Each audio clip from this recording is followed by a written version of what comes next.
Qenë që mban ambiente të brendshme janë kryesisht qenë të raca të vogla, ata që vinë për shembull tek ne, për shembull raca Toy Poodle, Maltez, Bichon Frise. Këto raca kanë nevojë për shëtitje të moderuar gjatë ditës, për shembull të paktën 1 deri në 2 orë gjatë ditës dhe jo me aktivitet shumë të forcuar, për shkak që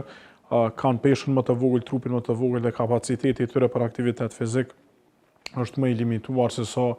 i një qeni që është raca e mesme. Racat e mesme, për shembull, siç është Cocker Spanieli që mbahen brenda në ambiente shtëpiake të brendshme,